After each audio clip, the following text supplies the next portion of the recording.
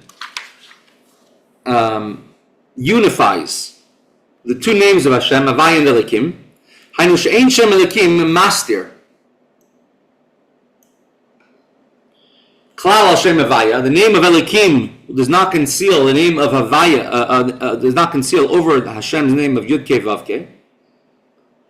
Chol esav Hashem Havaya, rak she'over al yedei Hashem Elikim.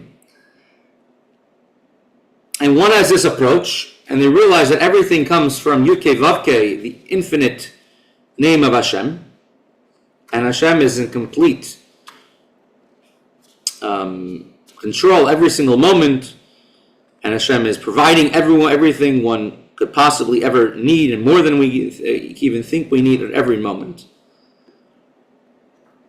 Hashem has never abandoned us yet. He's not about to start. And just there's a medium of Shem Elikim.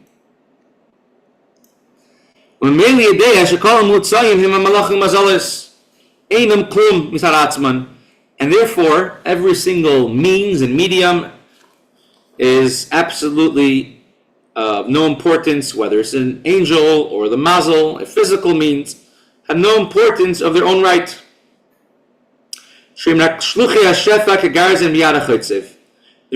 agents to bring what Hashem wants, and they're like a axe in the hands of the wood chopper.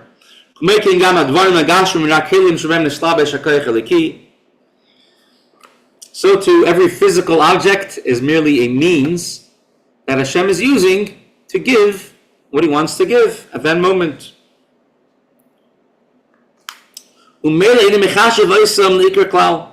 So they're not fundamentally important, the physical thing at all. The main thing is the divine blessing which comes through any physical means. And therefore, we have to try very hard to earn a living by yisamitz. You should apply yourself, yishtadel, and make a lot of effort to ensure that your business is conducted in such a way that you are a fitting receptacle to accept Hashem's light. And therefore, not trying to outdo the other one, or be more crafty than the other one, or become overly involved in business. And making sure that the business will not disturb him, hold him back, trouble him from learning Torah, davening.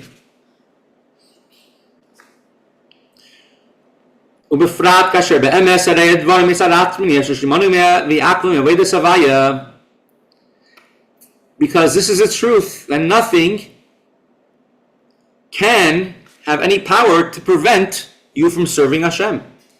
They're not, God forbid, a real concealment. As at length it was discussed,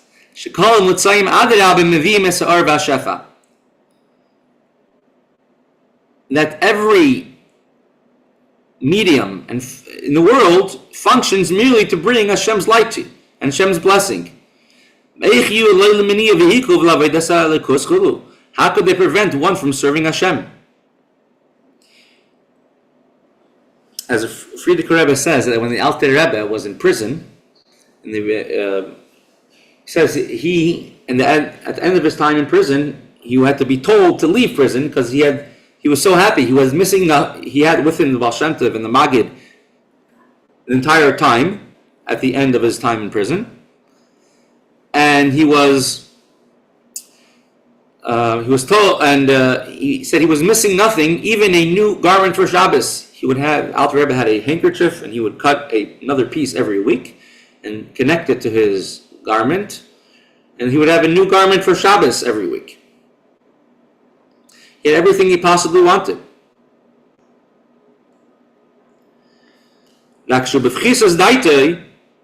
It is only a person, if their knowledge is not developed, and they are involved in superficial things, they could forget about Hashem, Mechashiv es hadvarim agashmin l'mitzias davar, and to think that a physical object has some importance. V'neisen es asmei aleim, and he gives himself over to them. And they hold him back from fulfilling what he needs. When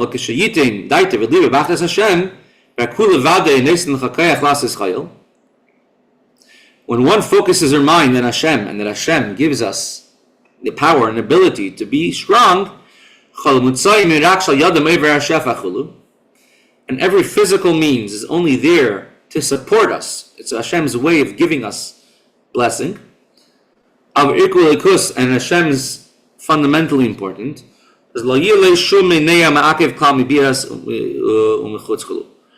nothing internal, external will hold them back or hinder their success. So financial prosperity cannot be taken away if one is serving Hashem. It cannot be the cost, because serving Hashem will not be able to take away the blessing of Hashem.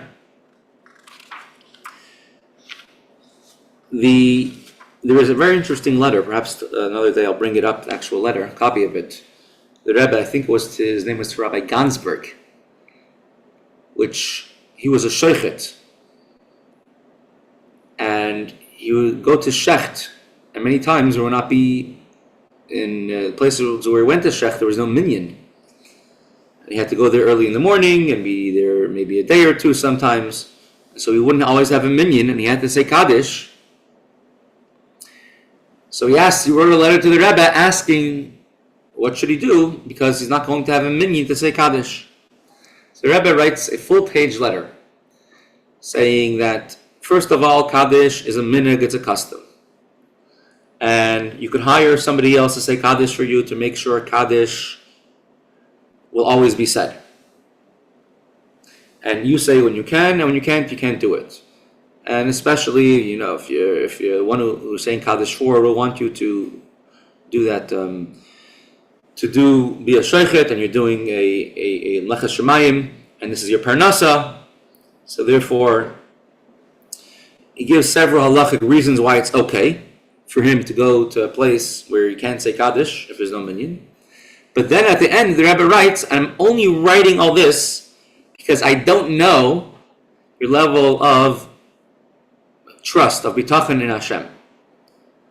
But if you had true bitachon, true trust in Hashem, then Hashem will give you your parnasa, your livelihood, in a way that you never have to miss a minyan, and you'll never have to miss a Kaddish. Hashem will give you your parnasa in such a way if you have true bitachon, if you have true trust in Hashem. There's a story, there's a recording of the Rebbe saying it, that the Frierdiker Rebbe, in the last year, after his passing, and before he passed away, he wanted Svarim of the Tzemach Tzedek to be printed, the third Chabad Rebbe. And there was a certain person who wasn't the greatest Mekusher Chassid, so to speak, but he was very greatest Chassid, he was very great Mekusher, very big connected to the Frierdiker Rebbe. And he heard that the Frierdiker Rebbe wanted Svarim to be printed, and he asked why they weren't printed, and it was because they didn't have money for it. So he undertook upon himself to pay for the whole printing. Now, this person did not have a lot of money on his own. Probably could not have afforded it. He was a taxi driver. And he wouldn't have been able to sponsor, to print to a sefer at all. And he didn't know any other business but taxi driving. He wasn't someone who tried his hand at other fields. But he did what he knew that Frierdiker Rebbe wanted. And with that, he says, without him even knowing or new avenues of livelihood opened up for him, and he was able to, in a short time, he didn't have to drive a taxi anymore. He was able to earn a lot of money, become very wealthy, and he says he was able to pay for the printing of the sefer and have much more left for him and his family to live very well off of. And he says it happened because he came with the approach that this is what Hashem, this is what's needed, and therefore this is what's going to be done. He didn't come and make a calculation, I'm not able to do this right now. But rather, he went ahead and he just went and agreed to do it. So this is the idea that we look for the Havaya, we look past Elikim, we open up new avenues and new blessings. And Hashem should